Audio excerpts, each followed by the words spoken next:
সবার আগে আমাকে এটা জানতে হবে যে এই ভিডিওর পেছনে আসলে কে ছিল, যে আমাদের ফ্যামিলি গ্রুপে কিনা ওই ভিডিওটা পাঠিয়েছে, আর যে এত নোংরা একটা খেলা খেলেছে।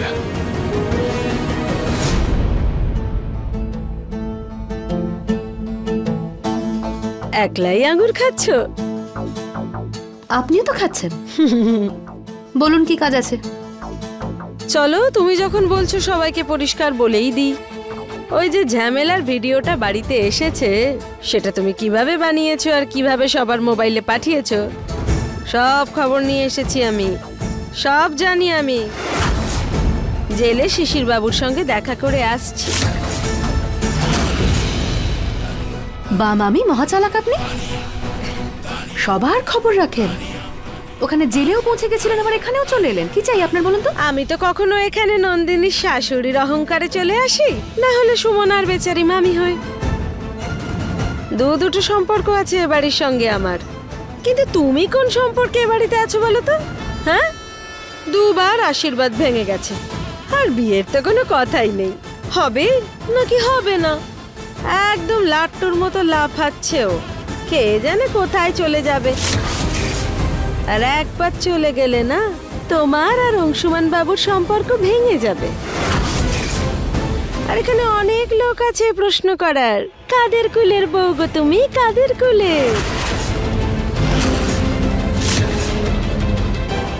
আপনি আপনার সীমা ছাড়িয়ে যাচ্ছেন কিন্তু। আরে হে ভগবান, এসব কি বলছো তুমি? হ্যাঁ, এই ঘর থেকে অংশুমান বাবুর ঘরের দূরত্ব ভাগলপুর আর সুলতানগঞ্জের দূরত্বের থেকে অনেক কম। পরিষ্কার করে বলুন না, চাইটা কি আপনার? সেটাই যা তুমি চাও। অংশুমান সব কিছুতে সমান সমান ভাগ, আর সৌরভ বাবুও আমাদের অংশীদার। ভাবো তানিয়া, একার দান কিন্তু উল্টে যেতে পারে। আমরা যদি একসাথে খেলি না, তাহলে সব দান আমাদের পক্ষেই যাবে। আমরা সবাই সাথে আছি, আর সাথে থাকলে না, জেতাটা সহজ হয়ে যাবে।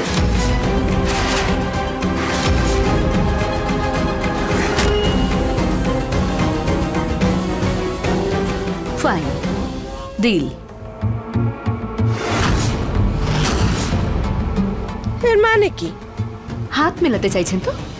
হাত মেলানো?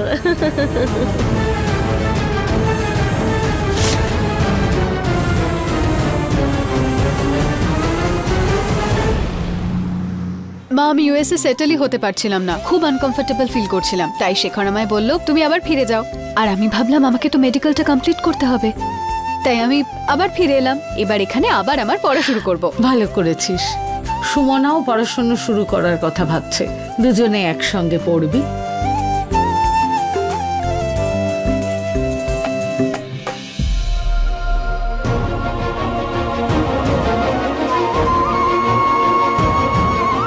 নন্দিনী,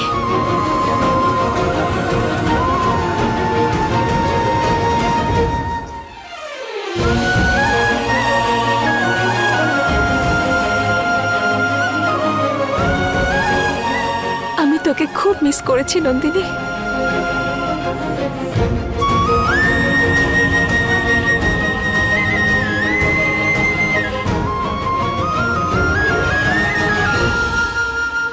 নন্দিনী, অংশুমান দাদা আমাদের জন্য অনেক কিছু করেছে, তোর বন্ধু সুমানাও তোর জন্য অনেক কিছু করেছে রে। এই বাড়ির জন্য করেছে। এই বাড়ির মেয়ে হয়ে আমাদেরও তো কিছু দায়িত্ব থাকে, আমাদেরও কিছু একটা করতে হবে নন্দিনী। কিন্তু আরতি দিদি, এত কিছু ঘটে গেল আর কেউ আমাকে কিছু বললো না, এমনকি সুমনাও না। সেটাই তো কথা, ও কিছু বলার অবস্থায় আছে নাকি বলতো?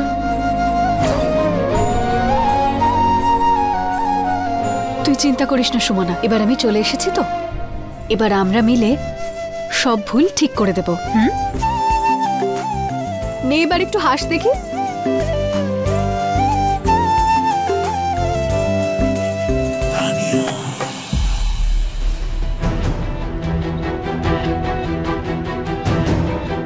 নমস্কার মামি।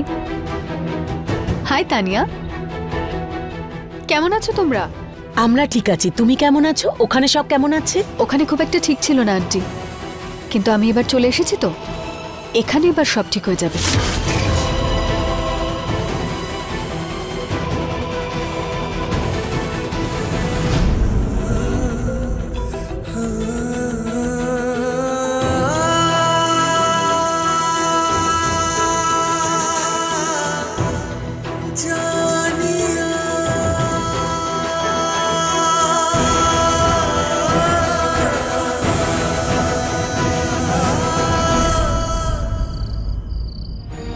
মিথ্যে, আমি আর তোর বেস্ট ফ্রেন্ড নেই। আরে আমার সাথে ছোট থেকে ছোট কথা শেয়ার করার আমার বান্ধবী এত কিছু কি করে লুকাতে পারে আমার থেকে? ননদ আর বৌদির সম্পর্কে না, তুই আমাদের বন্ধুত্বটা হারিয়ে ফেলেছিস সুমনা। আচ্ছা ঠিক আছে, মানলাম যে তুই শেখরের সাথে শেয়ার করতে পারছিলিস না, কিন্তু আমায় তো বলতে পারতিস। আমার থেকে কেন লুকোলি? যদি আরতি দিদি আমাকে ফোন করে এসব না বলতো না, তাহলে আমি তো কিছু জানতেই পারতাম না।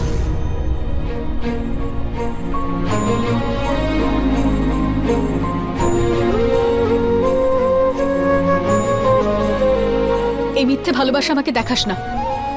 নন্দিনী, প্লিজ এরকম করে কথা বলিস না। তোর জন্যই তো আমি এই পরিবারের এতজনকে পেয়েছি। আর কষ্ট কম পাসনি। দেখ সুমনা, কেউ তো আছে যে সবকিছু প্ল্যানিং আর প্লটিং করছে, ষড়যন্ত্র করছে তোর বিরুদ্ধে। তোর কি মনে হয় এটা আবার তানিয়া? তো নন্দিনী, তানিয়ার উদ্দেশ্য আমার সৎ বলে মনে হয় না, কিন্তু ওর বিরুদ্ধে কোনো প্রমাণও নেই আমার কাছে। তাহলে কি করে অভিযোগ করব? কিন্তু তুই কি কিছু জানার চেষ্টা করেছিস? প্রমাণ জোগাড় করার চেষ্টা করেছিস? না তো। দেখ সুমনা, আমার মনে হচ্ছে এসব তানিয়াই করছে। আর এবার আমাদেরকে ওর এই খেলার পর্দাফাশ করতেই হবে।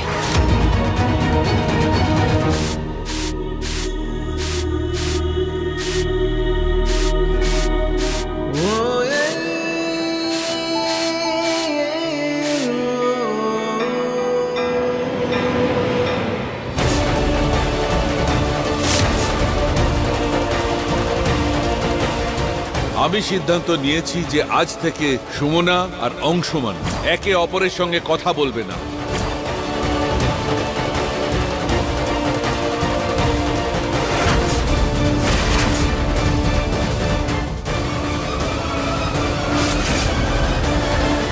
বুঝতে পারছি না কি করা উচিত। ব্যাস এটাই দেখার আছে, অংশুমানের প্রতিজ্ঞা ভাঙে নাকি সুমনার কোমর ভাঙে।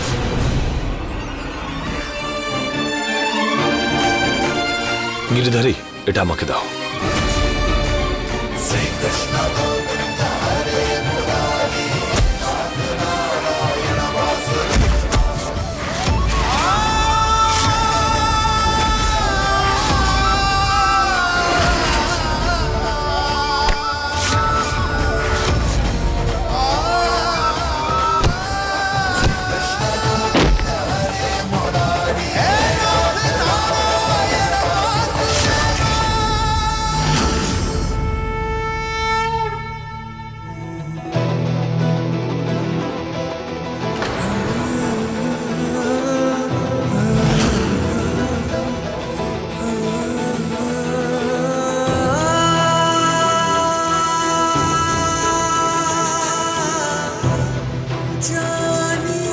অংশুমানদা আমাকে বাঁচাতে গিয়ে ব্যথা পেলেন, আর পরিস্থিতি এমন যে আমি কিছু করতেও পারছি না।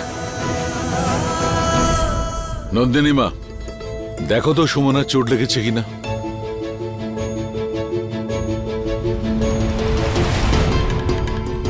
সুমনা, তুই ঠিক আছিস? হ্যাঁ, আমি ঠিক আছি। অংশুমান বাবা, তোমার আঘাত লাগেনি তো? না দাদু, শুধু সামান্য চোট লেগেছে।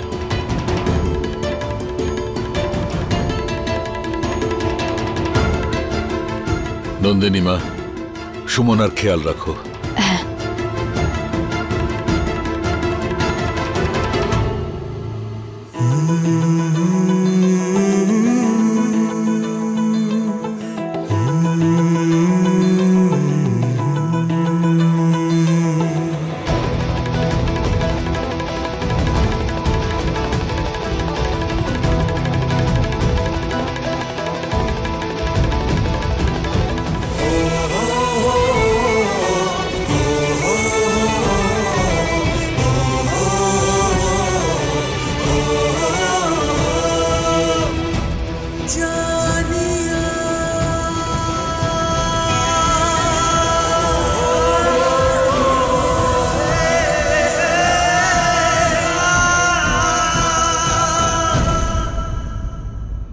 সুমনা চল, কলেজের জন্য তৈরি হতে হবে। আজ আমাদের মেডিকেল কলেজের প্রথম দিন।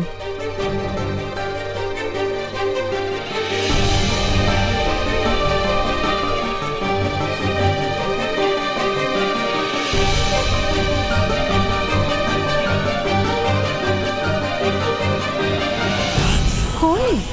No never. আমি তো তোমাকে এই বাড়ি থেকে ধাক্কা মেরে বের করে দিতে চাইছি। কলেজের স্বপ্নটা স্বপ্নই রয়ে যাবে।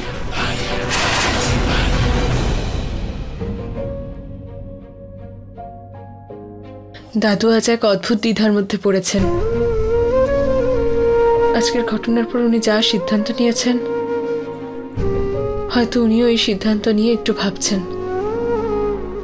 সত্যিটা সবাই জানে যে তুমি সুমনাকে নিয়ে চিন্তা করো। তোমার মতো খেয়াল ওর কেউ রাখতে পারবে না। আর দাদা, একমাত্র তুমিই আছো যে সুমনাকে ভালো করে সামলাতে পারবে, আর কেউ পারবে না। আরতি, এইসব কথার কোনো অর্থ নেই। এমনিতেই আমার জন্য সুমনা অনেক কষ্ট পেয়েছে, আর আমি চাই না যে আমার জন্য আর সুমনার বা পরিবারের কারোর কোনো কষ্ট হোক। তাই যেরকম চলছে চলতে দে।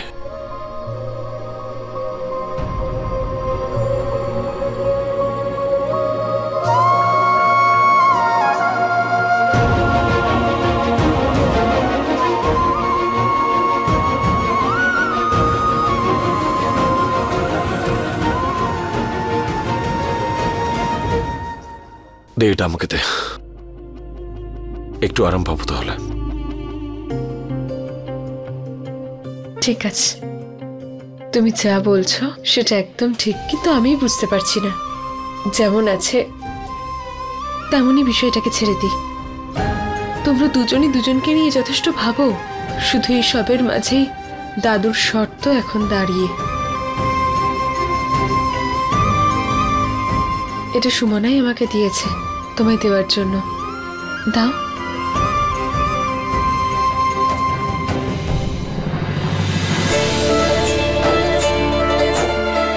মা, আমরা কলেজে যাচ্ছি। আরে কিছু খেয়ে যা, আয় বসে খেয়ে নে। কোথায় গেল? পার্টনার হয়েছে আমার, কে জানে টাইমের খেলা টাইমে খেলতে পারবে কিনা। দাঁড়াও সুমনা।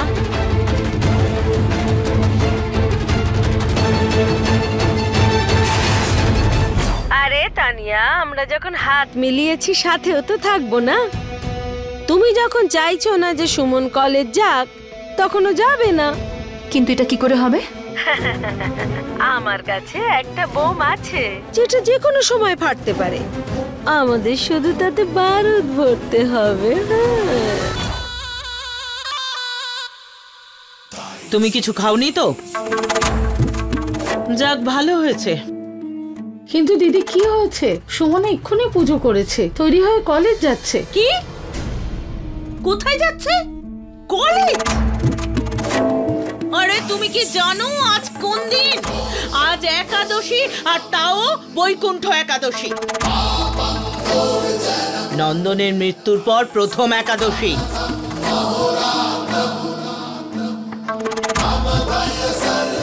আজ ওকে একাদশীর ব্রত করতে হবে, তাও নির্জলা, যাতে নন্দনের আত্মা শান্তি পায়। কিন্তু এখানে কি হচ্ছে? মহারানী কলেজ যাচ্ছেন, তাও জল খাবার খেয়ে। হ্যাঁ, নন্দনের কথা তোর মনেই পড়ে না। ছি ছি ছি। বড় মা, আমি জানতাম না যে আজ। আরে জানো না যখন অসুবিধে কোথায়? আমি তো বলে দিলাম, দেরি তো হয়ে যায়নি।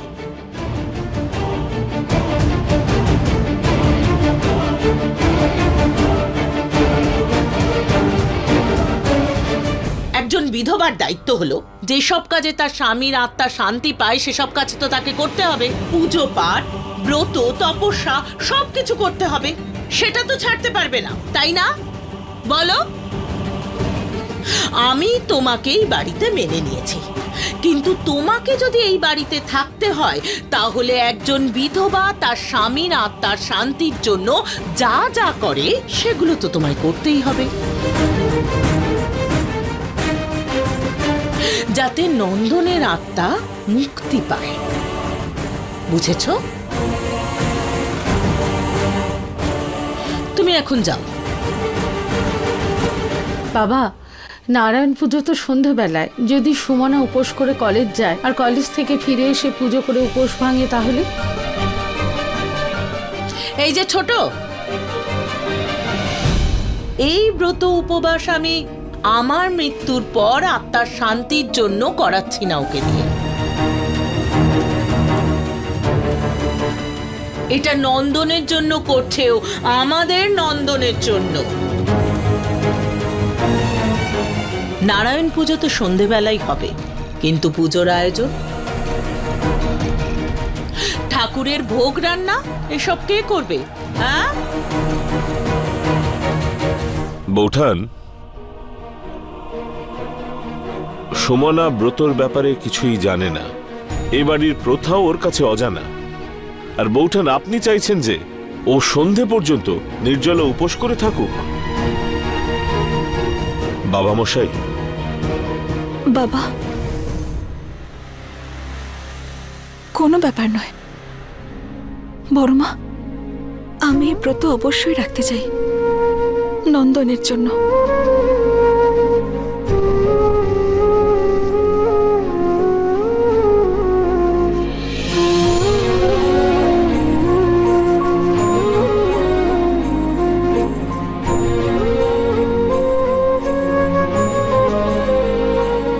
নন্দিনী, আজ তুই একাই কলেজ যা, আমি কাল যাব তোর সঙ্গে।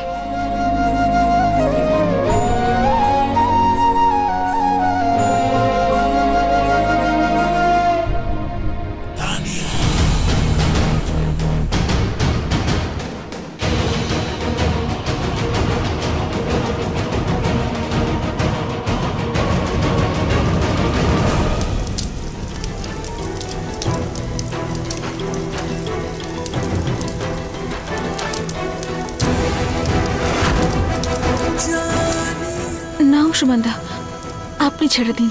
যদি বড়মা দেখে ফেলেন তাহলে আবার বকবেন আমায়। আমি পারবো করতে।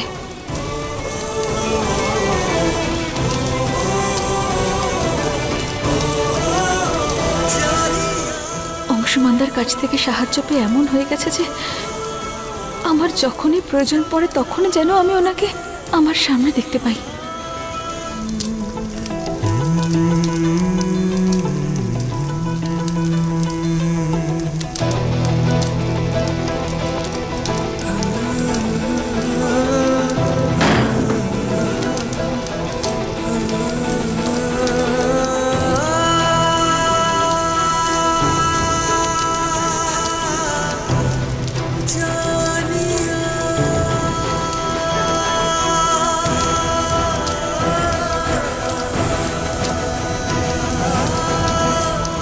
সুমনার জীবনের নতুন আরম্ভ এইভাবে রান্না করে তো হতে পারে না।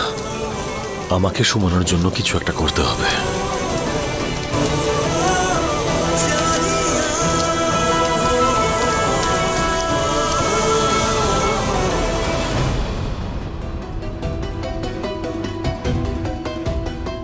নন্দিনী, দাঁড়া, তোর সঙ্গে আমার একটু কথা আছে। হ্যাঁ দিদি, বলো না, কি বলবে? নন্দিনী, তুই সুমনার সব থেকে ভালো বন্ধু, তাই তোর এই কথাটা জানা খুব দরকার। সত্যি বলতে অংশুমান দাদা সুমনাকে প্রথম দিন থেকেই ভালোবাসে। তবে থেকেই, তখন তো সুমনার সঙ্গে নন্দনের বিয়েও হয়নি, কিন্তু ওদের ভালোবাসার কথা যখন সবার সামনে এলো তখন অংশুমান দাদা নিজের মনের কথা মনের মধ্যেই রেখে দিল। আরতি দিদি, তুমি এটা কি বলছো? আর তুমি এ ব্যাপারে জানলে কি করে? আমি অংশুমান দাদার ডায়েরি পড়েছি। তোমার ঘর পরিষ্কার করতে এসে এই ডায়েরি আমি পেয়েছিলাম। আর এই কথাটা আমি ছাড়া আর কেউ জানে না নন্দিনী। একজন বন্ধু হয়ে তোকে সুমনার সঙ্গে কথা বলতে হবে, ওকে বোঝাতে হবে নন্দিনী।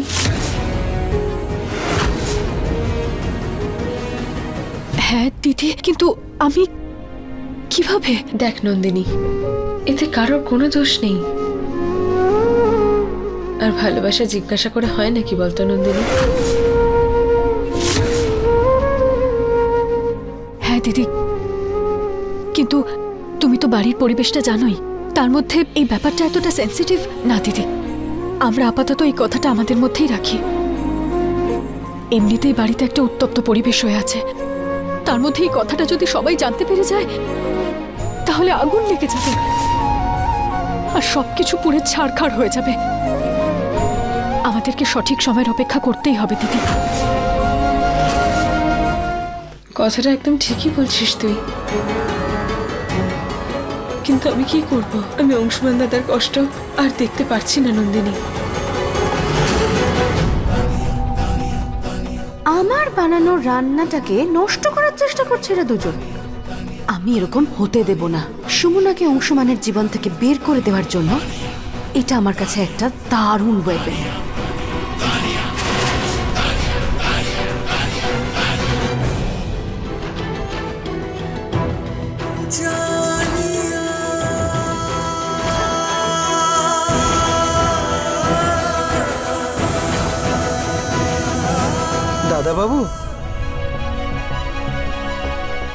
দাদাবাবু, আপনি যা বলেছিলেন আমি সেটাই করেছি। থ্যাঙ্কস। হ্যাঁ দাদা। সুমনার এই নতুন শুরুতে যদি কেউ কোনো প্রবলেম ক্রিয়েট করে, আমি সেই প্রবলেমটাকে ওর জীবন থেকে সরিয়ে ফেলবো।